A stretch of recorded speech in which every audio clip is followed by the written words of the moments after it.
In all of the US, there are only 3 Japantowns left in existence: Los Angeles, San Francisco, and San Jose. Although 2 of them are within an hour's drive of each other, each has their own unique personality. Let's see how they stack up against each other in today's Japantown Smackdown.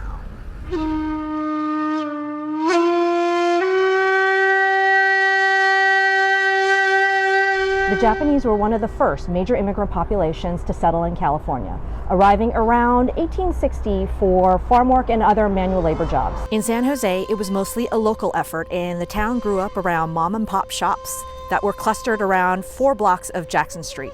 The businesses here are close-knit and homegrown. Meanwhile, up in the city, Japanese corporations took over and developed major malls and retail centers.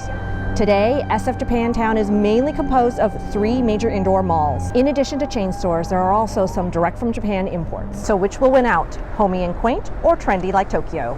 Round 1, tea time.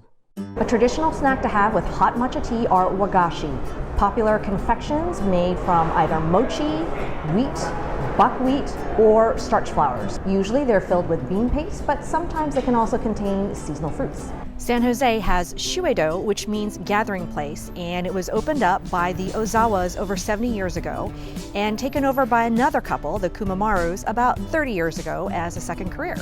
They make about 1,000 sweets daily, 18 kinds, all by hand, no preservatives. These confections are world famous. Steve Jobs used to have a twice weekly standing order, and the last time the Emperor of Japan was in the area, he requested a special delivery.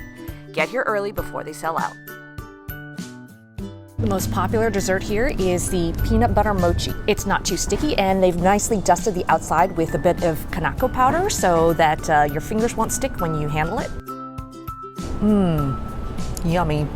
You can see the peanut butter inside there. That mochi is really soft and fresh. It's a little on the firmer side for mochi, which I kind of like. Let's see how Ben-Kyoto stacks up. Ben-Kyoto was founded in 1906 and has been in the Okamura family now for 3 generations. It's currently being run by 2 brothers. Ricky handles the mochi and Bobby makes 3 fillings daily.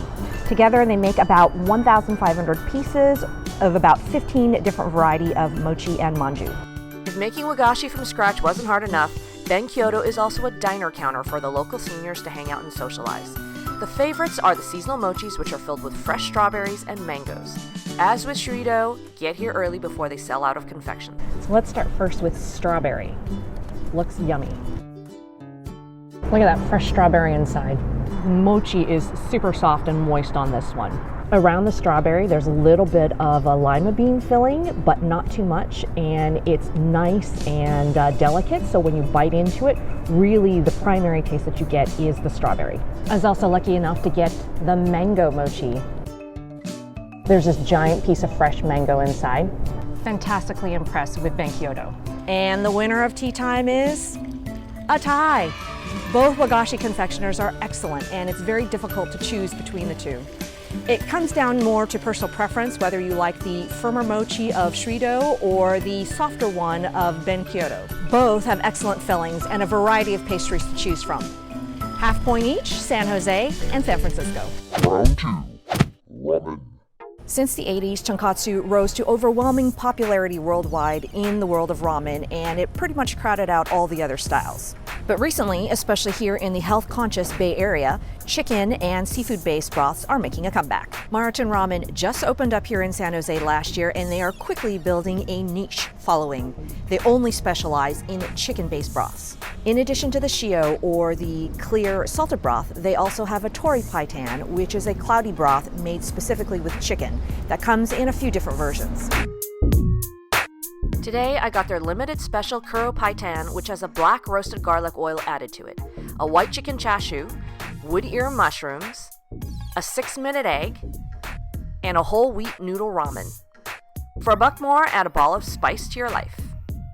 The whole wheat noodles are nice, chewy, and al dente, and the soup is light and creamy. That was quite delicious. The egg was cooked perfectly.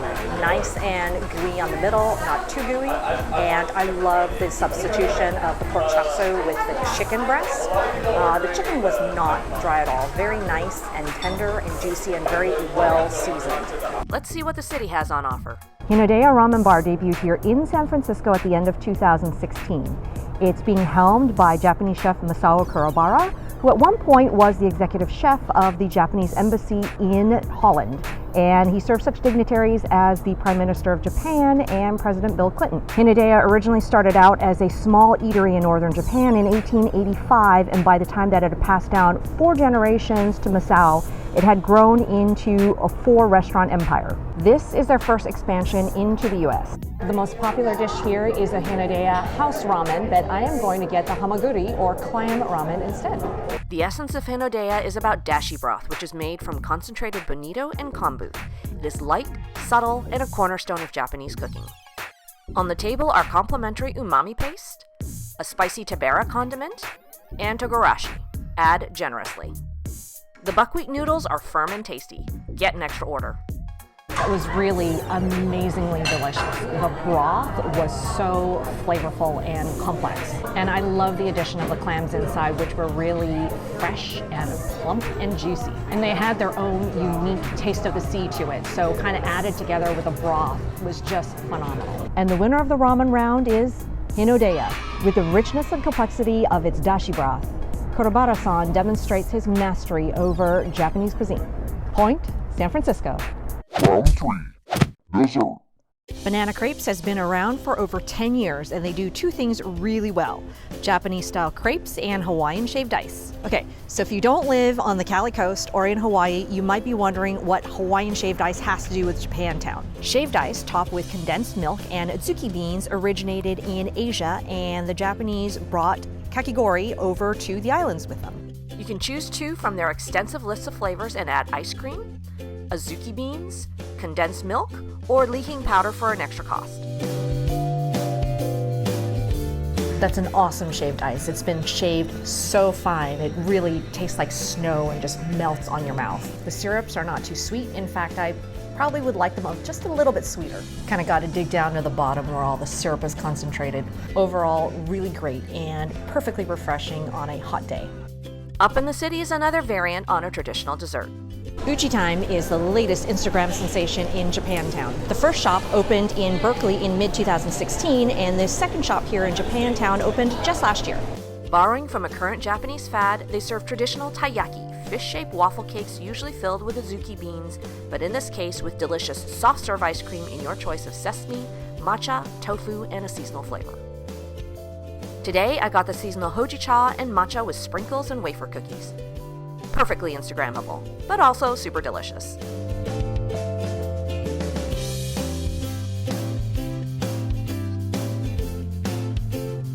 And the winner of the dessert round is Uchi Time.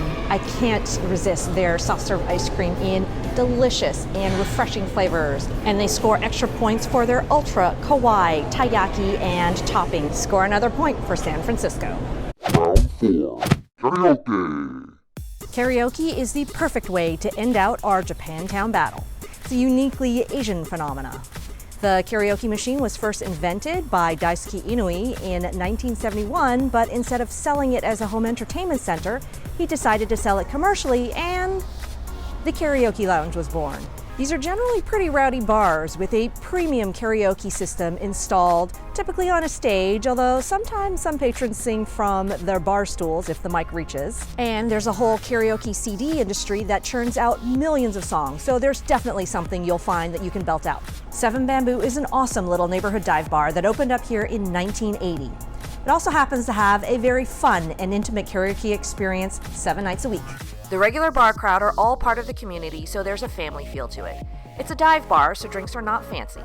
There are a few booths, so most people stand in the dancing area. Karaoke spins up at night with a DJ taking requests. It's free, so go up as many times as you'd like. Everyone is super friendly and non-judgmental. They're all here to have a good time. For a more intimate experience, there are karaoke boxes. These are private rooms that you can rent out by the hour and go with a couple of your closest friends to sing in relative anonymity. Or you can be hitokara like me today and go it alone for your own amusement and practice. In San Francisco is Yamasho, which is not exactly in Japantown, but just down the street. It's a restaurant that also rents out private rooms for karaoke by the hour. They have about 10 rooms that can accommodate parties up to 20 guests. The room is a tiny bit on the sparse side, but functional enough. As with most karaoke boxes, you can also order food and drinks directly delivered. There's a fun entertainment system with instant song management from an iPad. There's tons of English songs as well as Japanese and Spanish. I like that Yamasho doesn't require a minimum food fee or rental time that many others do. And the winner of this round goes to 7 Bamboo. You really can't beat free karaoke, except for the experience of belting it all out in a room full of very drunk, very friendly strangers, who all don't really care if you're off tune. Point, San Jose. After 4 rounds, San Jose scores 1.5 points and San Francisco 2.5. Winner, San Francisco. The results are not that surprising given San Francisco Japantown has such a huge retail and business center. However, San Jose's Nihonmachi also has its own homespun charms and hidden gems. Both are worth a visit from at least a historical perspective.